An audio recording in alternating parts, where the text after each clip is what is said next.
John Maynard Keynes once said, "Ideas shape the course of history." History has always been full of ideas which must be remembered. In a small Maine town, Lincoln to be exact, a group of ladies in the early 1930s knew this.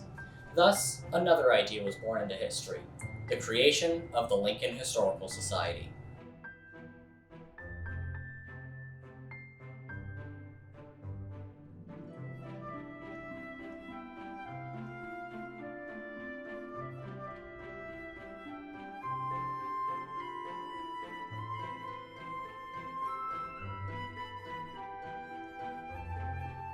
For the last 85 years, the Lincoln Historical Society has grown in knowledge of the Lincoln area history, faced many hardships, and made many friends.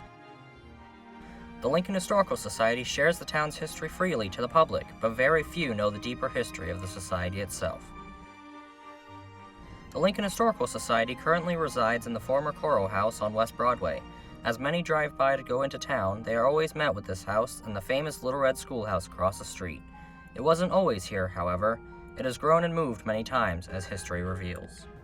I am proud to work with the Lincoln Historical Society and Northern Penobscot Tech to work on this documentary, as we believe it is important to tell the history of the society. It's time they got their spotlight. My name is Riley White, and this is the history of the Lincoln Historical Society.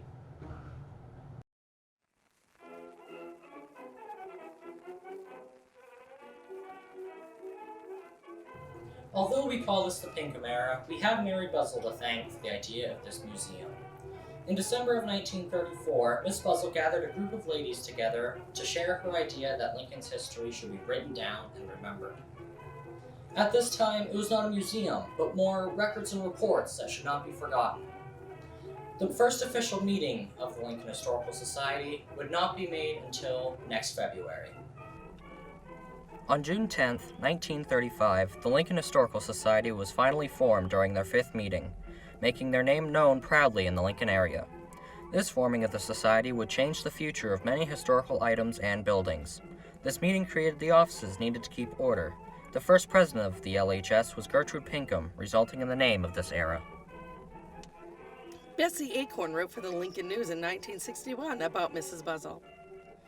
In writing the story of the Lincoln Historical Society, we are concerned, first, with a person, or persons, chiefly responsible for its being.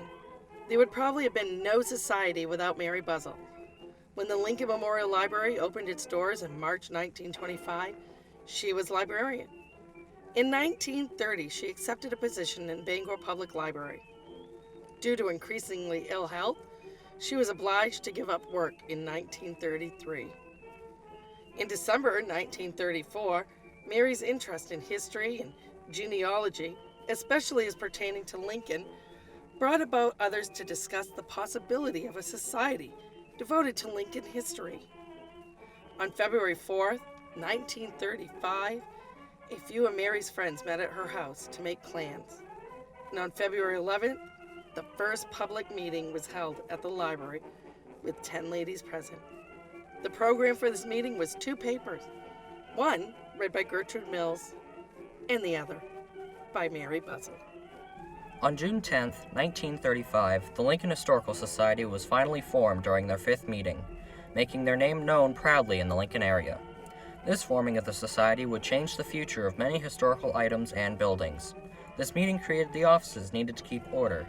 The first president of the LHS was Gertrude Pinkham, resulting in the name of this era. In July, the Lincoln Historical Society suffered the loss of the woman behind the idea, Mary Buzzell, just days before the next meeting. On this meeting, July 8th, Mary Buzzell was made an honorary member of the society. During the same meeting, the Constitution and bylaws were approved, giving the Lincoln Historical Society a written reminder of their mission and rules, setting in stone the organizational gears behind the face of the group. On March 9, 1936, local Native American Sylvia Stanislaus was given the title of honorary member. At this date, Mrs. Stanislaus had just turned 100 years old. This made her one of the oldest people in Lincoln, born only 7 years after the town was founded. According to November 1940 meeting minutes, a meeting occurred monthly. The available members, 16 for this meeting, would meet at the Lincoln Library. Members would listen to a program by a member chosen the previous month. Ruth Lee read a paper on the history and origin of autograph books during this November meeting. Gifts were given after, being the early donations to the society. Pictures of the Stanislaus family were given by Mabel King, and an old letter was given by Paul Hammerman. The next program would be decided, as well as the refreshment committee for the next meeting. This would be followed by refreshments, consisting of finger foods like cookies or brownies. Now we move to the year 1944, near the end of World War II. Lincoln, fortunately, was a more quiet town, but gave brave men to fight in the war. Back home, the Lincoln Historical Society stayed strong without a true home. This strength was seen by the Eastern Fine Paper Company, who donated land to the society. Plans to build a museum on this land had begun, but was later used to become today's Little Red Schoolhouse Park. In 1962, the Lincoln Historical Society had finally become incorporated, rebranding themselves for many years as the Lincoln Historical Society Incorporated. They were proud of this new incorporation, putting it on many documents for years. In 1965, the Lincoln Historical Society was given the bell of the original Madnockhook Academy after the building was torn down. The bell has its own special story, told in the December issue of the Lincoln News in 1965. Several of the older Lincoln residents can remember when the bell was rung for the start of each school day, for recess, noon hours, and the close of school. Town meetings were held in the high school each spring, and the bell was always rung for this annual event. When the old high school was torn down, the bell was stored in the firehouse on East Broadway. As time went on, with the adding of new equipment to the firehouse, more room was needed by the firemen, and the bell was placed outside at the rear of the firehouse building. In about 1942, at the time when Fred Gates was police chief, the bell was stolen from its location in the back of the firehouse. It was reported to Mr. Gates, but it had been missing approximately 2 days when it was discovered to be gone. Upon notifying the authorities in southern Penobscot County, it was traced by an authority, and it was located in Bradley in the woods on a side road. It was reported by this authority that the bell had been turned into several junkyards, and the thief or thieves had tried to sell the bell, but no one would buy it. Mr. Gates, upon being notified of the recovery, went down to Bradley and identified it, and had a town truck sent to Bradley to bring it back to Lincoln.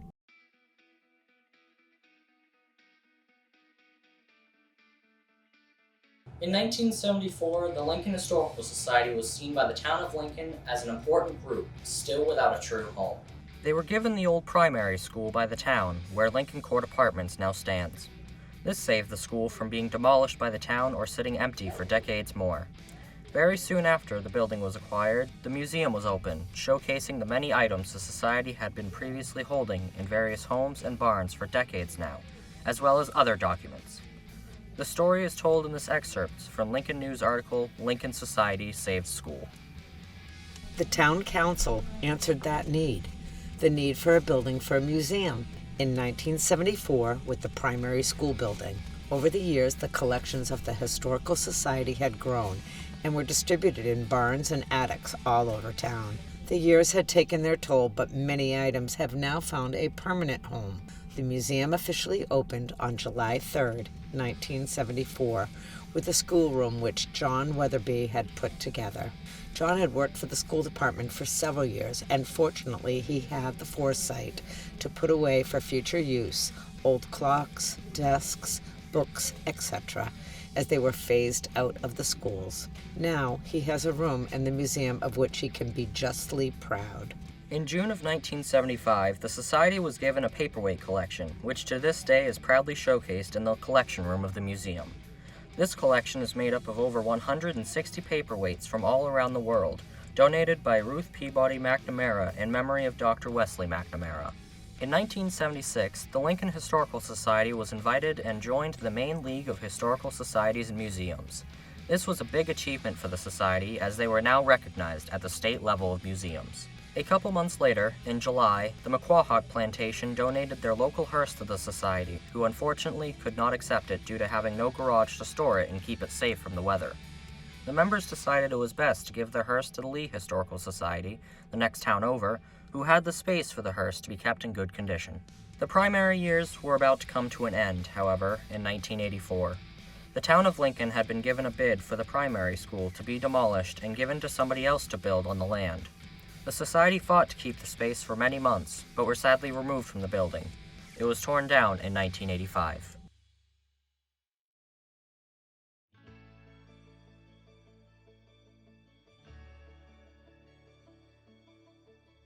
Thus begins the Ballard Hill years.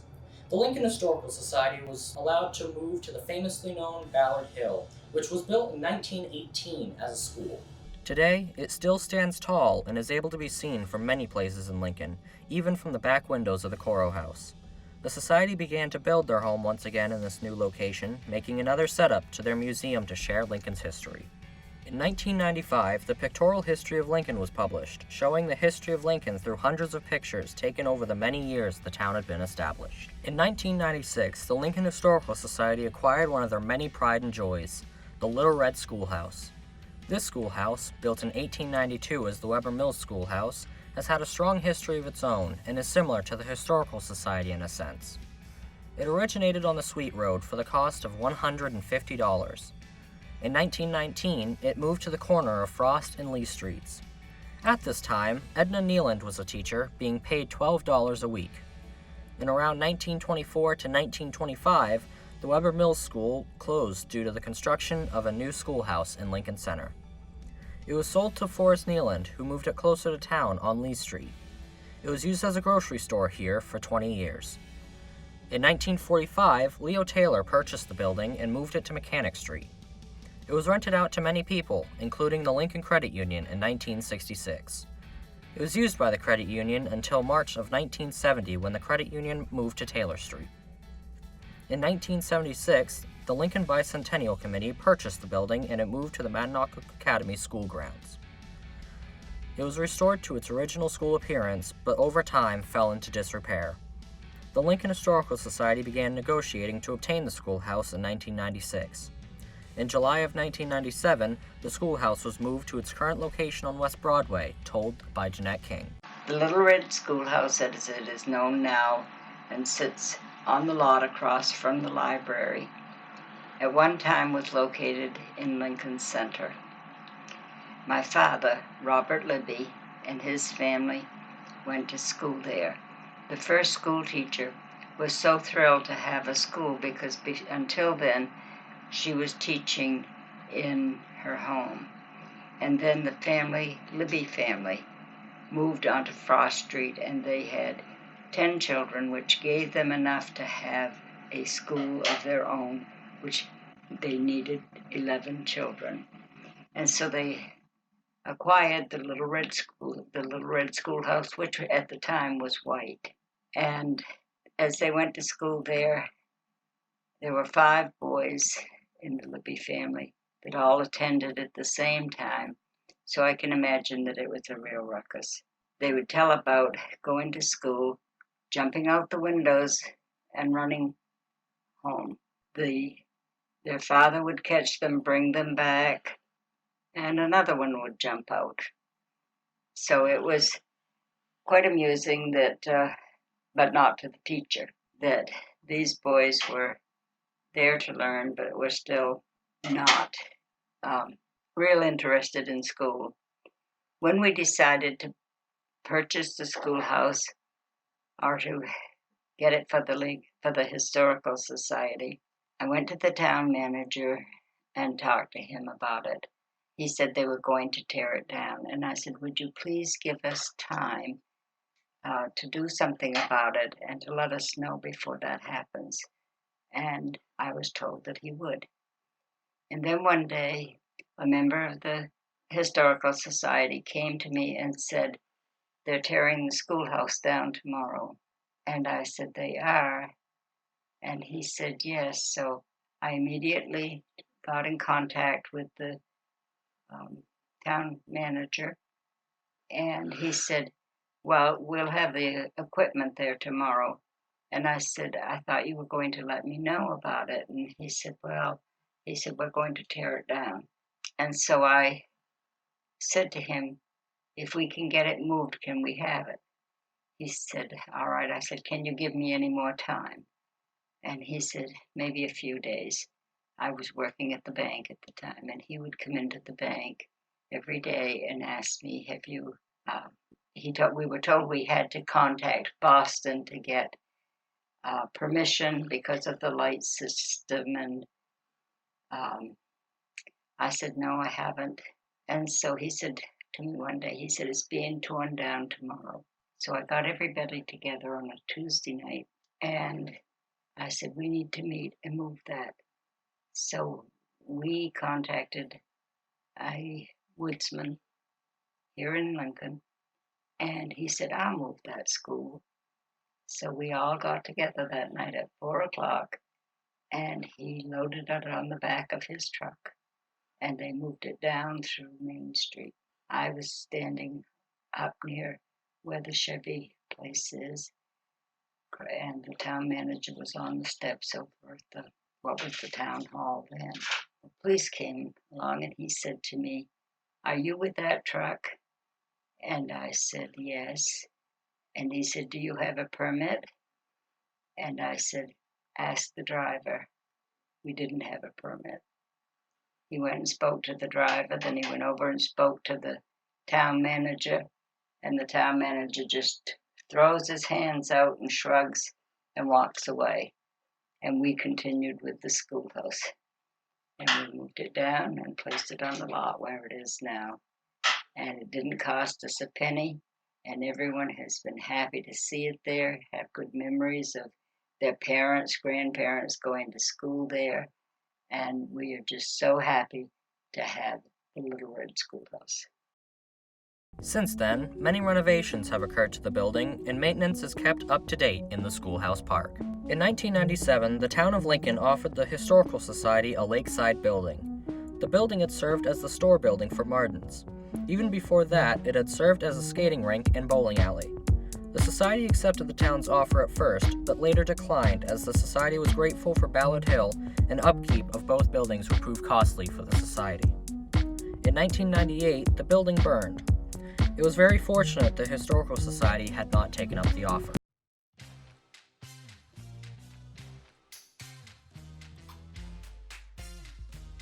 Also in 1998, the Society bought the Clay House, which sits next to the Lincoln News Building on West Broadway. 1998 was the beginning of a new age of the Historical Society, some for better, some for worse. In 1999, the Lincoln Historical Society was forced to move out of Ballard Hill and go to the Clay House full-time. Their files in both the Ballard Hill building as well as the Lincoln Library had to be moved due to the town requiring more space for their own storage. In April of 1999, the Lincoln Pulp and Paper Company was yet again a big help to the Historical Society, donating $1,000 to help in buying the Clay House. In 2000, the Clay House Museum finally opened to the public. The Historical Society have a true museum again.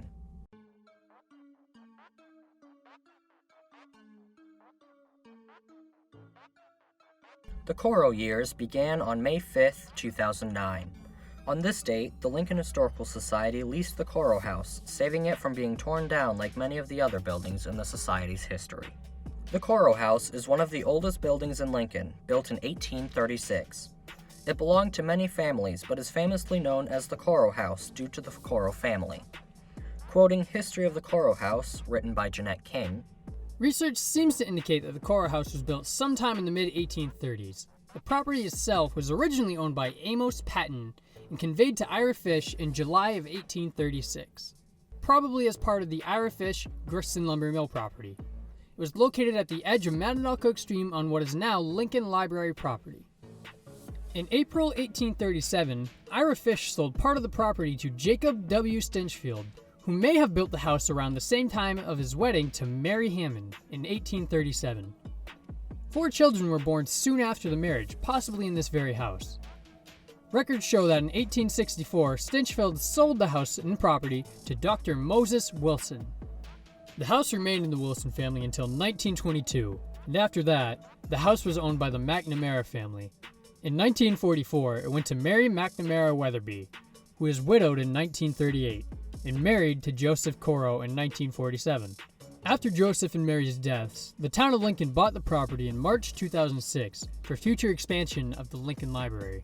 In the fall of 2008, When the town was considering tearing down the historical building, the Lincoln Historical Society sprang into action and mobilized an ultimately successful campaign to save the house from demolition. In May 2009, the town of Lincoln voted to enter into a lease agreement with the Lincoln Historical Society for just $1 a year for a period of 10 years, with the Lincoln Historical Society assuming all costs of renovations, insurance, and ongoing expenses. In 2010, the Lincoln News burned after an accident, leaving the Lincoln News without a home and Lincoln without a newspaper. The Lincoln Historical Society jumped into action, allowing the Lincoln News to function out of the Clay House while the new building was being constructed on the site of the old building. In 2015, the Lincoln Historical Society had gained ownership of the Corro House, giving them the rights to the property. This building would not be torn down as long as the Historical Society could help it.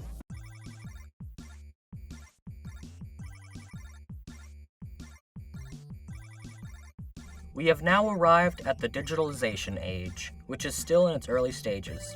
The Digitalization Age began with the activation of the Historical Society computers, which still ran older Windows systems.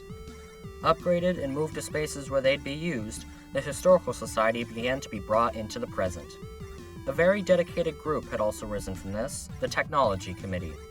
With a small group of members, the Lincoln Historical Society is currently undergoing the process of digitizing their inventory with newly bought laptops, giving them a more up-to-date list of their thousands of museum items. This documentary is another big part of the Digitalization Age, being the first and only video documenting the Historical Society's history. The Lincoln Historical Society has had just as much history as the town itself, having many homes, members, and troubles.